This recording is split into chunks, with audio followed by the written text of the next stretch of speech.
Bismillahirrahmanirrahim. Alhamdulillahirabbil alamin. Wassalatu wassalamu ala Rasulillah wa ala alihi wa sahbihi ajma'in. Rabbi shrah li sadri wa yassir li amri wahlul 'uqdatam min lisani yafqahu qawli. Subhanaka la ilma lana illa ma 'allamtana innaka antal alimul hakim. Wa la haula wa la quwwata illa billahil aliyyil azim. Alhamdulillah, berjumpa kembali kita pada sesi kali ini. Insya-Allah hari ini kita bersyukur pada Allah Subhanahu wa taala pada permulaannya, insya-Allah, dan kemudian selawat dan salam kepada Nabi Muhammad sallallahu alaihi wasallam. Hari ini kita akan bersama-sama dalam muka surat yang ke-84 dalam siri tadabbur harian kita, insya-Allah.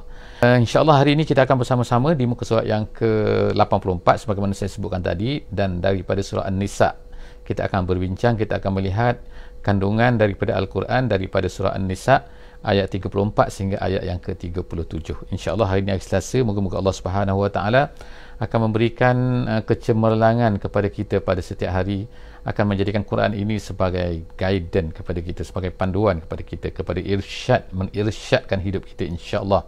Moga-moga kita ini tidak bercelaru mencari-cari suatu panduan dalam hidup kita supaya terpandu dengan Al-Quran, insyaAllah. A'udzubillahi minasyaitanirrajim. Bismillahirrahmanirrahim. Ar-rijalu qawwamuna 'alan nisa'i bima faddalallahu ba'dahum 'ala ba'd.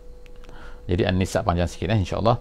Kita baca 'alan nisa' dalam bacaannya, insya-Allah. Jadi alhamdulillah, hari ini kita akan bersama-sama membincangkan, kita akan melihat apakah yang Allah Taala sebutkan kepada kita, Allah ceritakan kepada kita tentang lelaki dan juga perempuan. Bagaimanakah kedudukan lelaki, bagaimana kedudukan perempuan, kelebihan-kelebihan, kurniaan yang Allah Ta'ala berikan kepada kita, sebahagian daripada kita ke atas sebahagian yang lain. Maka semua itu adalah merupakan pilihan Allah, ketetapan Allah Subhanahu Wa Ta'ala. Bagi orang mukmin, dia sangat redha. Semua itu ada hikmahnya. Allah Ta'ala Maha Alim, Maha Hakim, Maha mempunyai hikmah dalam segala perbuatan, segala tindakan, segala apa ketetapan-ketetapannya. Jadi Allah Subhanahu Wa Taala sebut dalam ayat yang akan kita baca pada pagi ini, ayat 34, Allah Taala mula-mulanya mengatakan bahawa ar-rijalu qawwamuna 'alan nisa'. Lelaki, iaitu kaum lelaki, bangsa lelaki, Allah Taala jadikan sebagai qawwamun. Qawwamun ini banyak penafsiran. Jadi penafsiran yang disebutkan dalam kitab tafsir jalan lain disebut sebagai musallitun. Musallitun ni maknanya dia ni diberi kurniaan oleh Allah Subhanahu Wa Taala untuk sebagai penjaga kepada an-nisa, al-nisa, kepada perempuan. Jadi di dalam tafsir Al-Wasit, Al-Azhar sebagai contohnya, disebutkan banyak lagi perkara-perkara, iaitu apa maksud dengan qawwamun. Dia mengatakan bahawa qawamun artinya al-qaid, iaitu yang memimpin untuk menguruskan, mentadbirkan kerja-kerja kepada perempuan. Jadi alan nisa. Jadi banyaklah penafsiran lebih detailnya, insya-Allah kita akan boleh tengok semua, insya-Allah, dalam tafsir-tafsir yang disebutkan oleh ulama-ulama dengan panjang lebar. Jadi yang kita akan ambil daripada sini musallatun, iaitu ataupun al-qaid bitadbiri wal hifzi, menjaga wanita. Jadi Allah Taala sebut sini, kemudian kenapa Allah Taala memberikan lelaki begini, perempuan begini? Ini bukan satu maknanya kelebihan. Bukanlah maknanya bila orang ni dia ni qawamun kepada perempuan maknanya dia lebih dapat pahala lebih ke dan sebagainya. Tidak bererti begitu. Ia erti bahawa itu adalah tugasnya, iaitu orang lelaki diberikan tugas begini-begini terhadap perempuan. Kenapa? Tugas berbeza. Perempuan ada tugas dia di rumah dan sebagainya, ada kerja-kerja dia kan. Jadi Allah Subhanahu Wa Taala sebut ini, kenapa tugas ini diberi? Bima faddalallah. Allah Taala sebut sini kan, kerana bima faddalallahu ba'dahum ala ba'din. Itu yang pertama, kerana kelebihan yang Allah Ta'ala berikan, kurniaan yang Allah Ta'ala berikan kepada sebahagian daripada kamu ke atas sebahagian yang lain. Maknanya ada orang yang dapat ni, ada orang dapat ni kan. Jadi sepatutnya kita tak ada cemburu, tak ada rasa pun untunglah. Kita dah bacakan ayat sebelum ni tentang perkara-perkara ni. Kemudian Allah Ta'ala sebut perkara itu perkara yang pertama. Yang keduanya, wa bima anfaqu min amwalihim, dan juga kerana apa yang mereka infakkan daripada harta mereka. Harta mereka tu harta lelaki tu.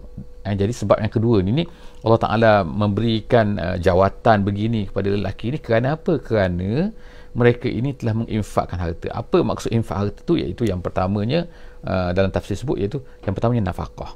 Jadi nafkah ke atas lelaki, bukan ke atas perempuan, walaupun perempuan tu kaya. Jadi kalau seorang suami, seorang isteri, kalau isteri tu sangat kaya pun, maka suami tetap juga wajib untuk memberikan nafkah kepada perempuan tersebut. Tu yang pertama. Yang keduanya mahar. Mahar ni tak kira dah. Bila seorang lelaki nak kahwin dengan seorang perempuan, maka dia yang perlu membayar mahar, mas kahwinnya kepada perempuan tersebut. Jadi ini adalah bentuk-bentuk lah, yang Allah Subhanahu Wa Taala nyatakan kenapa. Jadi yang pertamanya ialah kurniaan Allah Subhanahu Wa Taala. Yang keduanya adalah kerana bima anfaqu min amwalihim, tu yang kedua. Jadi Allah Subhanahu Wa Taala sebutkan kemudian tu perempuan yang baik itu macam mana. Perempuan yang baik itu Allah Ta'ala kata ialah fassalihat. Maka oleh kerana itu, maka orang-orang perempuan yang solehat ialah qanitatun hafizatun lil ghaibi bima hafizallah. Perempuan yang baik itu ialah yang qanitat. Qanitat ni mentaati perintah Allah Subhanahu Wa Ta'ala. Itu kan. Jadi Allah Subhanahu Wa Ta'ala selepas daripada ni, selepas daripada itu, Allah Ta'ala menceritakan dua jenis perempuan lah. Jadi bila Allah Ta'ala sebutkan qawwamuna 'alan nisa', kemudian disebutkan dua jenis perempuan. Yang pertama sekali perempuan solehat. Yang keduanya Allah Taala sebutnya perempuan-perempuan yang tak suka, yang ingin bergaduh kan, ingin nak lawan, tak nak tunduk kepada perintah Allah Subhanahu Wa Taala, tak nak tunduk kepada suami dia dan sebagainya. Maka Allah Taala ceritakan. Jadi yang pertama ni, iaitu bentuk yang pertama perempuan, Allah Taala kata solehat. Solehat ni dia ni qanitat hafizat lil ghaibi bima hafizallah. Dia menjagakan apa yang telah diberikan oleh Allah Subhanahu Wa Taala, berikan kepada dia. Jadi banyaklah benda-benda kan yang kita tak tahu kan dalam perempuan ni kan. Jadi perempuan dia yang tahu kan, tahu tentang haidnya, tentang dirinya, tentang begini-begini kan. Jadi dia yang tahu. Jadi Allah Subhanahu Wa Taala sebutkan perempuan yang solehat, yang qanitat. Perempuan yang solehat itu ialah yang qanitat, yang gini-gini, itu adalah bukan jenis kategori yang pertama yang Allah Taala puji dia. Allah Taala puji dia. Jadi itu Allah Ta'ala tak ceritakan banyak berkenaan dengan perempuan tu. Di tempat lain ada, of course kan, Allah Ta'ala ceritakan, tapi di sini Allah Ta'ala cerita simple saja, iaitu dia ni adalah mempunyai dua sifat, iaitu qanitat dan juga dia ni hafizat. Kemudian habis tu Allah Ta'ala beralih pula kepada bentuk perempuan yang kedua, iaitu adanya juga perempuan-perempuan ni yang tamarrud, dipanggil dalam bahasa Arab ni. Tamarrud artinya adalah yang mendurhakai lah, yang lawan suami dia, yang lawan. Jadi macam mana nak buat ni? Jadi Allah SWT sebut ni, ajar kepada lelaki-lelaki ni kan, kalau perempuan ni ada yang bersifat begini, yang tidak salihat ini, wallati takhafuna nushuzahunna. Jadi Allah Ta'ala sebutkan namanya, iaitu orang-orang yang kamu takhafuna. Takhafuna maknanya makna takut. Jadi takut di sini maknanya ialah kamu maksudnya kamu takut mana dia ni dah nampak tanda-tanda memang dia ni nak tamarrud kepada suami. Jadi kalau kamu ada perempuan begini, Allah Ta'ala kata nusyuzahun, dia dipanggil nusyuz, perempuan yang nusyuz, dia ni nak mendurhakai, dia ni nak melawan, dia ni nak ni, dia apa yang perlu kamu buat. Jadi Allah Ta'ala anjurkan 3 perkara di sini kan, 3 perkara yang perlu dilakukan oleh suami tersebut sendiri, dan kemudian kalau selepas tu kalau tak selesai juga, barulah beralih kepada orang lain. Jadi yang pertama sekali, jangan beritahu kepada orang lain, maknanya selesaikan dalam rumah tangga kamu sendiri saja. Jadi apa yang perlu kamu buat sebagai seorang suami, kalau ada perempuan-perempuan yang begitu, yang tak mau taat kepada suami, yang mengingkari, yang melawan, yang gini-gini dan sebagainya, yang dipanggil sebagai nusyuz tadi tu. Nusyuz ni panjanglah cerita dia kan, tapi secara ringkasnya ialah perempuan-perempuan yang mendurhakai suami dia. Maka pada ketika itu Allah Subhanahu Wa Taala kata kepada lelaki-lelaki itu adalah fa'izuhunna. Fa'izuhunna maknanya nasihati mereka. Nasihati ni macam-macam bentuk lah kan, nasihat bercerita, cakap, macam-macam lah kan apa-apa sajalah kan sekarang ni boleh mesej dan sebagainya kan. Fa'izuhunna, nasihat. Itu adalah peringkat yang pertama. Tapi kalau peringkat yang pertama ni tak selesai, Allah Ta'ala sebutkan lagi wahjuruhunna. Bukannya maknanya berterusan, bukan terus nombor 1, terus nombor 2, tak. Beri dulu nasihat dulu. Kalaulah nasihat ni tak menjadi, kita kata kan, tak berkesan, maka boleh pergi yang kedua, pergi kepada next step, iaitu wahjuruhunna fil madaji', iaitu tinggalkanlah daripada tempat tidur. Maknanya jangan tidur bersama-sama. Jadi pendetailan di bagaimana tu saya haraplah kepada semua kan, bolehlah baca insya-Allah kan, buku-buku apa ni, fiqh, buku tafsir dan sebagainya kan, macam manakah yang lebih detail lah untuk perkara ni kan, sebab kita tak mempunyai waktu yang banyak pada sesi kita ni untuk menceritakan bentuk-bentuk tu kan. Tapi secara ringkasnya ialah wahjuruhunna fil madani, jangan tidur bersama-sama. Maknanya jangan tidur bilik sama-sama, bukan maknanya keluar daripada rumah tinggal rumah, bukan, tapi maknanya tidak tidur sama-sama bilik lain-lain. Kalau ada banyak bilik kan, kalau tak macam itulah, maknanya tidak seperti biasa.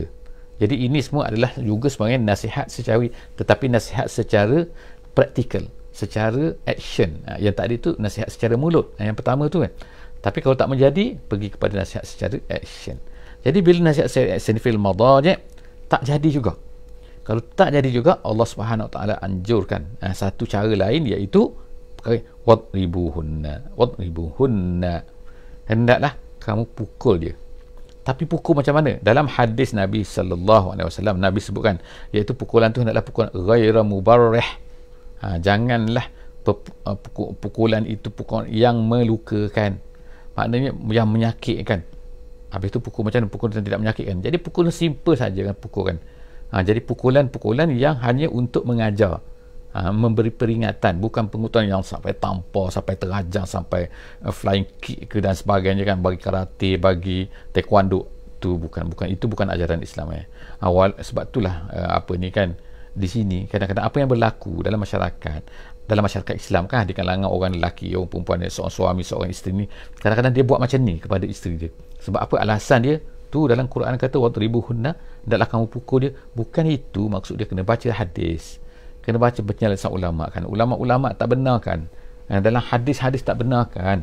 Jadi ulama-ulama ada jelaskan apa maksud pukul ini. Pukul bukan pukul sebagaimana kita faham pukul tu, bukan pukul yang menyakitkan, tak. Pukulan yang tidak menyakitkan. Bayangkan macam mana pukul yang tidak menyakitkan, pukulan yang terlalu simple maknanya kan. Jadi kenapa pukulan ni lebih kepada maknanya action yang lebih sikit daripada meninggalkan tempat tidur tadi tu. Bukan nak menyakitkan, bukan. Kalau menyakitkan sebat satu rotan dan semua tu kan, contohlah katanya, bukan, tak boleh tu semua. Jadi Allah Subhanahu Wa Taala kata wadribuhunna, dan kemudian Allah sebutkan benda ni juga itu adalah jalan yang terakhir. Nampak kan, final tu, maknanya yang dah bukan yang start terus pukul, tak kan. Apa ni nasi tak ni terus pukul kan, apa ni mana tak masak lagi terus pukul. Itu adalah benda yang sangat-sangat tak betul yang dibuat oleh ada sebahagian orang Islam buat macam tu. Ini menyebabkanlah orang kata bahawa Islam tu membenarkan pukul, tak kan. Jadi orang yang berkata pun tak betul, orang yang maknanya yang buat pun, orang Islam yang buat benda tu pun tak betul.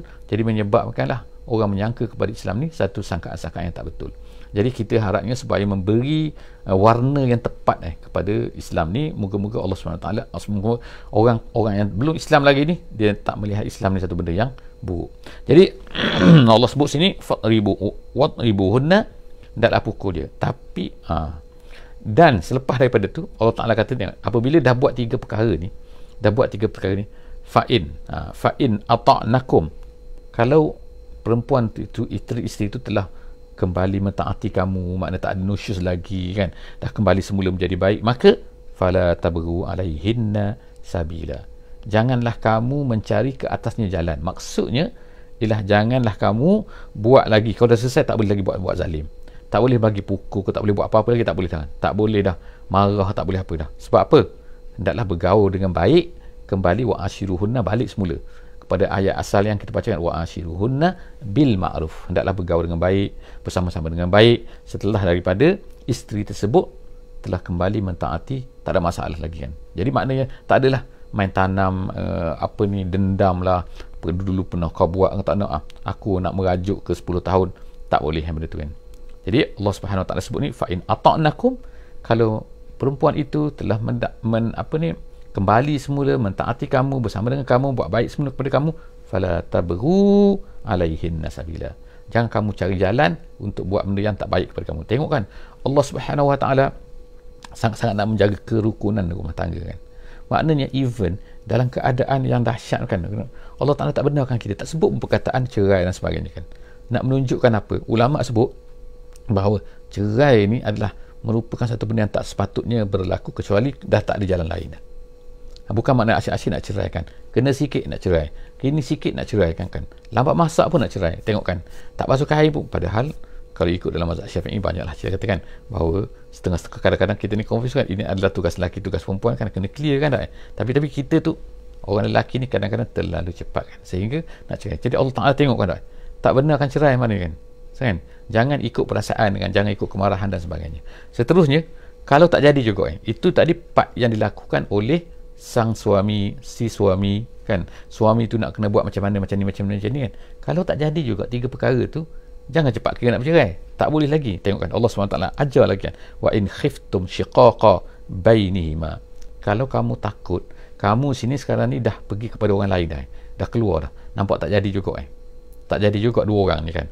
Cuma cara pendetailan tu ialah kena bacalah, kita tengoklah ke dalam kitab-kitab fiqh dan sebagainya kan, penjelasan ulama. Tetapi kalau nampaknya tak selesai dengan tiga cara tadi tu, maka kena nampak macam syiqaq juga ni. Syiqaq ni maknanya ada pergeseran juga di antara keduanya. Wa in khiftum, kalau kamu takuti, kalau kami ketahui, dalam tafsir kata kamu ketahui, mana orang tahu kan bahawa dia ni tak boleh ni kan, maka apa yang dikata faba'athu hakaman min ahlihi wa hakaman min ahliha, maka utuskanlah. Ini terjemahan dia kata utuskanlah seorang hakim tu bukan hakim mahkamah, bukan, tapi seorang wakil. Wakil daripada pihak perempuan, wakil daripada pihak lelaki. Dia katakan oleh ulama yang terbaiknya sini adalah yang terbaik daripada keluarga dia yang terdekat, yang mana yang memerhatikan, yang ambil berat tentang isu ni kan semua. Jadi seorang lelaki daripada pihak keluarga seorang lelaki, keluarga seorang perempuan. Itu kata sebahagian daripada ulama, dia kata ini adalah merupakan suruhan, bukannya wajib tapi sunat daripada keluarga tu. Kalau orang lain boleh tak? Bukan, tak ada kaitan pun, tapi orang lain boleh tak? Kata setengah ulama boleh kan, tak jadi masalah. Jadi inilah perbezaan pendapat ulama lah kan. Jadi adakah dan kemudian tu kan, siapa yang melantik ni? Ada yang kata, pendapat ulama kata ialah hakim yang melantik kan ni, seorang daripada sini, seorang daripada sini. Siapa orang tu? Dan boleh hakim ambil orang lain kan, supaya untuk, tapi dua orang paling kurang lah sini kan. Kemudian apa kerja dua orang ni, hakaman ni? Adakah kerja dia memutuskan, ataupun kerja dia hanya menjadi wakil untuk berbincang dan kemudian untuk mencari jalan penyelesaian, kemudian untuk menasihati kedua tu? Jadi ini pun banyak pendapat ulama juga. Ada yang kata memang kerja dia boleh memutuskan. Ada pendapat ulama mengatakan iaitu boleh memutuskan. Erti boleh memutuskan tu iaitu dia ni boleh menjadi wakil untuk kata okey, kita confirm kita ni cerai kan, dia ni mesti bercerai, tak boleh dah. Bila berbincang-bincang dua orang tu, dua pihak tu, maka kemudian dia kata kita kena bercerai. Tu ada yang kata macam tu, maka mahkamah pun boleh menceraikan orang tu. Itu adalah pendapat-pendapat lah kan yang disebutkan ulama macam mana penjelasannya. Tapi kita nak tunjukkan di sini kan, bagaimana Allah Subhanahu Wa Taala mengajar kita sehingga dalam perkara-perkara yang rumah tangga macam ni pun. Sebab apa? Allah Ta'ala nak supaya rumah tangga ni menjadi satu tempat untuk membina, mentarbiah generasi-generasi baru. Bukanlah rumah tangga ni tempat bergaduh, tempat haru biru kan, yang menyebabkan ni kan. Dan kalau tak selesai masalah, selesaikan dengan baik. Allah Ta'ala bagikan cara-cara dia kan, cara daripada dalam rumah, cara luar rumah kan. Hakaman min ahliha. Kemudian Allah Ta'ala kata sini kan, apa kata dia? In yurida islaha yuwaffiqillahu bainahuma. Kalaulah kedua-dua ni kan cuba cari untuk menjalan penyelesaian yang terbaik, kalau cuba untuk memperbaiki keadaan tu, maka Allah Ta'ala insya-Allah yuwaffiqillahu bainahuma. Allah Ta'ala akan beri taufik. Allah Ta'ala akan beri kemudahan. Kalaulah memang kedua-dua tu memang nak berbaik. Jadi Allah SWT sebut ni yuwaffiqillah bainahuma. Allah Ta'ala akan memberi taufik kepada keduanya, iaitu kedua pihak tadi tu, untuk menyelesaikan masalah tu. Innallaha kana aliman khabira. Allah Ta'ala sangat-sangat mengetahui dan sangat-sangat khabir. Tengok banyak kali kan Allah Ta'ala sebutkan aliman khabira, maha tahu, maha sangat-sangat tahu. Dan kemudian khabir, Allah Ta'ala tahu apa yang tersirat, apa yang tersurat, apa yang dalam hati dan sebagainya. Khabir yang kita sebut sebelum daripada inilah, itu maksud mengetahui apa yang ada dalam, yang detail di dalam tu Allah Ta'ala tahu. Jadi Allah tahu kalau kita ni ikhlas, kita nak baik, Allah Ta'ala tahu. Kalau kita ni tak ikhlas untuk berbaik, Allah Ta'ala tahu kan. Jadi kalau kita memang betul-betul ikhlas nak berbaik, Allah Ta'ala akan beri jalannya, insya-Allah kan. Kemudian seterusnya kita masuk ayat yang ke-36. Itu ayat 35. Ayat 36 Allah SWT menjelaskan selepas daripada itu, setelah daripada menceritakan di atas tadi kan tentang bagaimana keadaan suami isteri, bagaimana kalaulah nusyuz berlaku, kalaulah begini, kemudian dalam ayat 36 sekarang ni Allah Ta'ala akan ceritakan kepada kita tentang perkara-perkara yang boleh mengeratkan hubungan di dalam rumah tangga, di dalam kaum kerabat, di dalam sesama kita. Bagaimanakah cara-cara? Jadi Allah Ta'ala nak kepada kita ni supaya benda-benda dalam rumah tangga, dalam masyarakat ni selesaikan. Sebab kita ni ada kerja besar kan. Kerja besar kita sebagai umat Islam ni lah, kerjanya lah untuk memberitahu Islam ni kepada seluruh dunia. Kita ni berdakwah, kita ni tersebar kan, Islam ni tersebar, Islam ni kita tak nak Islam ni menjadi bahan mainan ke, ataupun orang sendiri pun tak hormat kepada Islam kan. Jadi kalau keadaan begini, rumah tangga orang Islam kan, kalau begini keadaan masyarakat orang Islam, jadi bagaimana orang tu nak nampak kebaikan Islam? Jadi sebab itulah Allah Ta'ala minta kepada kita, kepada orang Islam ni, supaya menjaga keharmonian dalam rumah tangga, keharmonian dalam masyarakat. Jadi Allah Ta'ala sebut sini kan perkara-perkara yang boleh mengeratkan masyarakat ni, mengeratkan ahli-ahli dalam masyarakat ni. Allah Ta'ala sebut sini wa'budullah wala tusyriku bihi syai'a. Yang pertama, hendaklah kamu beribadah hanya kepada Allah Subhanahu Wa Taala. Tak boleh syirik. Itu yang pertamalah, asas yang pertama dalam masyarakat kita, dalam masyarakat Islam.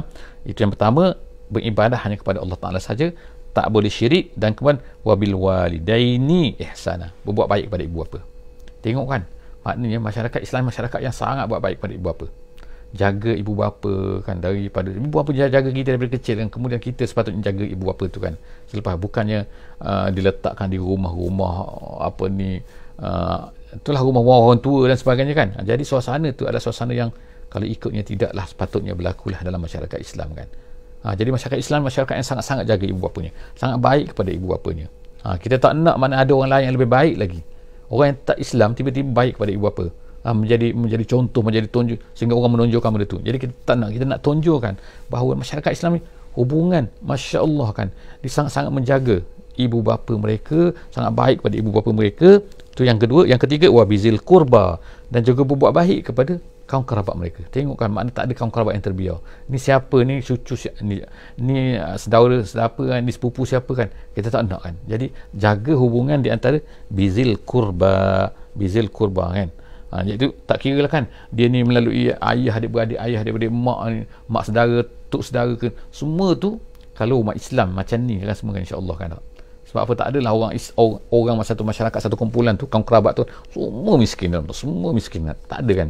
Ada yang kaya, ada yang miskin, ada yang kaya, ada yang miskin kan. Tapi macam mana boleh terbiar, macam mana boleh ni, tengok-tengok kan, anak saudara dia tu ada seorang kaya, ahli korporat besar dan sebagainya. Jadi benda ni kita tak nak berlaku kan. Jadi wabizil kurba, Allah Ta'ala kata hendaklah berbuat baik, wal yatama, dan anak yatim. Tak ada dalam masyarakat Islam ni anak yatim dia tu terbiar dan sebagainya. Seterusnya kita sebut banyak sebenarnya, wal masakin, dan juga orang miskin. Begitu juga kan, bukan makna kita kata tak ada orang miskin dalam masyarakat Islam ni, tetapi tak ada yang terbiar kan, yang tidak dihiraukan. Orang miskin tapi tidak dihiraukan. Jadi dalam keadaan kita, dalam keadaan pandemik sekarang ni kan, dalam COVID-19 ni kan, keadaan ni kan sepatutnya lebih lagi nak menguji kita kan, macam mana pandangan kita, macam mana kita ni terhadap suasana ni kan. Ada orang yang tak ada kerja dan sebagainya kan, orang yang terlepas kerja, ada orang yang telah dibuang kerja dan sebagainya kan. Jadi macam mana kita nak bantu ahli-ahli dalam masyarakat kita kan, orang masakin, wal jari zil kurba, dan seterusnya ialah jiran-jiran yang merupakan zil kurba, iaitu jiran-jiran yang merupakan kaum kerabat kita, adik-beradik kita kan, jiran ni. Jadi maksud jiran di sini, ulama-ulama kata ada kata 40 kiri kanan kan, belakang depan kan, rumah sebelah selatan utara. Tapi sekarang ni susah juga lah kita nak katakan tak. Tapi maknanya jiran tu ialah orang-orang, jangan sampai jiran sebelah pun tak tahu, jiran sebelah tak tahu, sebelah ni tak tahu, sebelah ni tak tahu kan. Macam tinggal di hotel kan. Jadi kalau tinggal di hotel memanglah of course kan, orang tak tu sangat, tapi ini tinggal dalam kampung kan, tinggal dalam suasana makna satu masyarakat, satu kawasan perumahan kan. Jadi maknanya sini ialah al-jar zil kurba, dan terutama tambah lagi kalau jar tu ialah kurba, merupakan kaum kerabat mereka. Dan kemudian wal jaril junubi, dan kemudian seterusnya ialah jiran-jiran yang jauh jadi ulama kata sini jaril junubi ni maksudnya ialah jiran-jiran yang jauh sikit, yang bukan kerabat, makna orang jauh sikit. Jadi rumah tetaplah tadi, kalau ikut pendapat ulama kata dia kata ialah 40, tapi kita tak adalah spesifik secara 40 ni. Kemudian wasahibi bil jamb. Wasahibi bil jambi ni makna teman yang jam. Apa maksud teman bil jambi? setengah ulama kata maksud teman ialah teman perjalanan. Iaitu kita maknanya, contoh kan kadang-kadang orang pergi umrah sama-sama, zaman umrah boleh lakukan, ataupun berjalan sama-sama, belayar sama-sama kan, ada kan kadang-kadang. Jadi makna itu adalah teman-teman sepelayaran. Kadang-kadang dia tu bukan teman kita, tapi kita terbelayar dengan dia kan, termusafir dengan dia. Mana tahu kan kadang-kadang orang pergi trip pelancongan dan sebagainya, jadi kita pergi sama-sama. Itu contoh kan. Jadi buat baik. Wassahibi bil jambi. Ada yang kata lagi, tambahan lagi, mereka ni juga ialah kawan-kawan tempat kita sekerja. Kita maknanya sentiasa kita ni berjumpa dengan dia, sentiasa berjumpa dengan dia. Satu pejabat kan, ataupun satu kilang, ataupun satu tempat kerja kan. Jadi maknanya itu tambahan lagi. Ada lagi yang tambah lagi ialah apa? Mereka ni ialah maksudnya ialah suami isteri. Jadi wassahibi bil jambi ni ialah maknanya isteri-isteri kamu. Seterusnya wa banis sabil, dan juga anak-anak jalan.